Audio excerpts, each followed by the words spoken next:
जा रहे हैं जो कि बुर्ज खलीफा से भी ज्यादा महंगी है, लेकिन फिर भी इस बिल्डिंग को फेल स्ट्रक्चर माना जाता है। ये बिल्डिंग वैसे तो दुनिया की दूसरी सबसे ऊंची बिल्डिंग है, लेकिन शायद आपको ये बात ना पता हो कि इस बिल्डिंग का जो ऑब्जर्वेशन डेक है वो इस दुनिया का सबसे ऊंचा ऑब्जर्वेशन डेक है।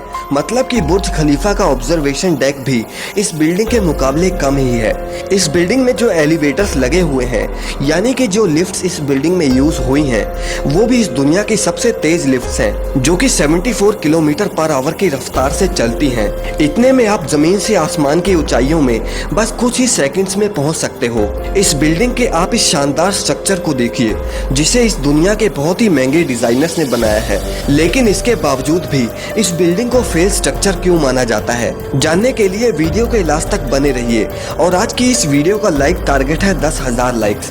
अगर आपने इस वीडियो को लाइक कर दिया है तो चलिए वीडियो को शुरू करते हैं। दोस्तों, चाइना की सबसे ऊंची बिल्डिंग, जिसे 2.4 बिलियन डॉलर्स में बनाया गया था, यानी करीब करीब 17,500 करोड़ रुपए। इतने पैसों से अगर आप चाहें तो लगभग 2 बुर्ज खलीफा तो बना ही सकते हैं। ये बात आपको बिल्कुल हैरान कर देगी कि इसके बाहर जो आप ग्लास पैनल्स देख रहे हो, इसमें 20,000 ग्लास पैनल्स यूज हुए हैं, और वो सभी के सभी ग्लास पैनल्स अलग अलग शेप्स और साइजेस के हैं। 632 मीटर की इस बिल्डिंग में 128 फ्लोर्स हैं, और आपको शायद ये बात हैरान कर दे कि जहां बड़ी बड़ी बिल्डिंग्स में 10 या 20 एलिवेटर्स होते हैं, वहां इस बिल्डिंग में 114 एलिवेटर्स हैं, और वो भी दुनिया के सबसे तेज एलिवेटर्स। आप ये बात का यकीन नहीं करोगे कि ये बिल्डिंग इतनी बड़ी है कि इसमें एक साथ 16,000 लोग ठहर सकते हैं। अब आप ये सोच रहे होंगे कि अगर इसमें इतने सारे फीचर्स हैं तो फिर भी इस बिल्डिंग को फेल स्ट्रक्चर क्यों माना जाता है।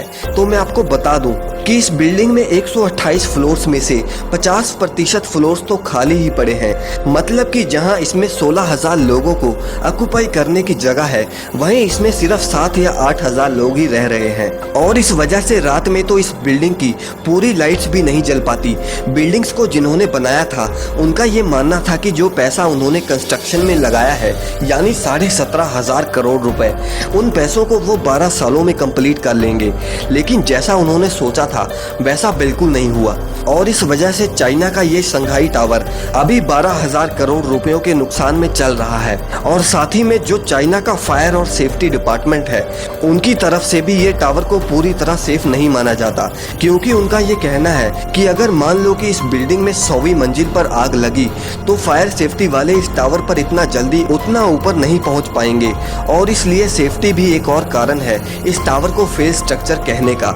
इसके अलावा इस टावर का डिजाइन देखने में तो काफी अट्रैक्टिव है, लेकिन इसके डिजाइन की वजह से भी इसे एक फेल स्ट्रक्चर कहा जाता है, क्योंकि इस बिल्डिंग को बहुत सारी लेयर से कवर किया गया है, जैसे कि ग्लासेस। वैसे तो ये ग्लास पैनल्स वगैरह हीट और एनर्जी कंजप्शन को कम करने के लिए बनाए गए हैं, लेकिन इन सभी लेयर्स ने बहुत सारी जगह कंज्यूम करी है, जिससे ये बाहर से जितना बड़ा दिखता है, अंदर से उतना बड़ा नहीं होता।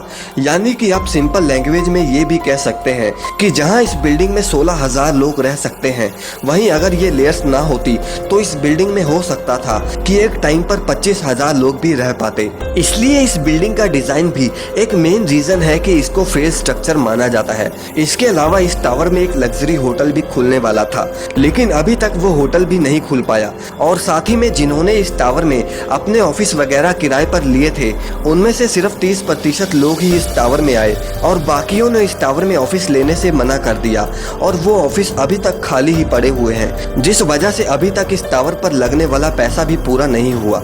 दोस्तों, हालांकि चाइना की ये बिल्डिंग